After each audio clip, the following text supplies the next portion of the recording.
সিনা সিনা লাগছে, সিনা সিনা লাগছে। এই নেশে উত্তরপাড়া ফজল চাষের মেয়ে। এই ফজল চাষ তো জানাইতে হবে। হ্যাঁ, ওই পশ্চিমাতে ধান খেতে আসে ভাই। তাই চলেন ভাই, চলেন। ফজল চাষ জানাইতেই হবে।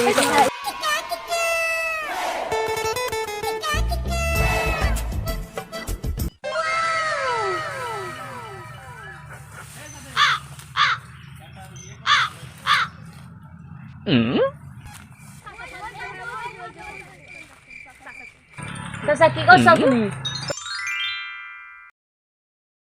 কি আর খবর, এই ধানের বইটি নিমগতি আসলাম। তা বাবু তোমাদের কি খবর? তোমরাই কিনডাই তো চাচা আসলাম একটা খবর। তা কি খবর? তা তাড়াতাড়ি বলো, আমার কাজ আছে মেলা। চাচা তোমার মেয়ে কোনে জানো তা? কেন বাপু? আমার মেয়ে তো স্কুলে গেছে। এই তো দেখলাম একটা ছেলের সাথে লটক দেখলাম, দেখে আসলাম। বলো কি বাপু, আমার মেয়ে তো স্কুলে গেছে, তোমাদের মাথা ঠিক আছে?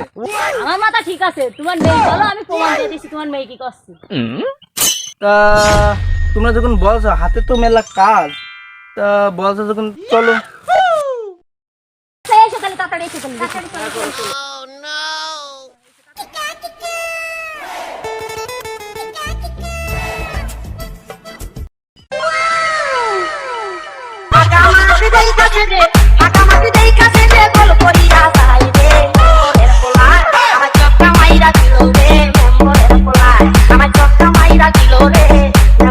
চাচা ওই দেখো তোমার মেয়ে, চাচা ওই দেখো প্রমাণ দেখো, তুমি বিশ্বাস করছিলে না। তার পাশে শুক্রাটা কিটা?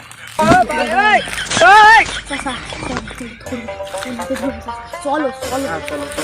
এই তোমার বাপের মতো না? তোর বাপরা আছে, আমি তোর তোর মতো না নেই সবাই মানা মাই গেলি ভুলে মধুপানি খুঁজে বেড়াতে বসে ফুলে ফুলে হুচকাই নিয়ে পুচকে দিদি মধু খাইয়ে ভুলে গেলি।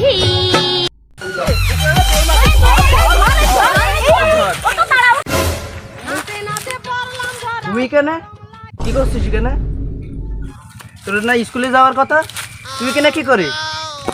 না মানে এইখানে ঘুরতে এলাম, মানে কি মানে করছিস, একটু ঠিক করি বল। এমনি ঘুরতে এলাম। তোর সাথে ওই ছোকরাটা কিটা? হাতে আমার সময় নেই, ব্যস্ত বল, ওই জন্য আমার মাঠে যেতে হবে। আব্বা আমি ওই ছোড়াকে ভালোবাসি, আমি ওই ছোকরা ছাড়া বাঁচবো না, আমি ওকেই বিয়ে করতে চাই। কবে রে? ওই ছেলেটার মাঝেই না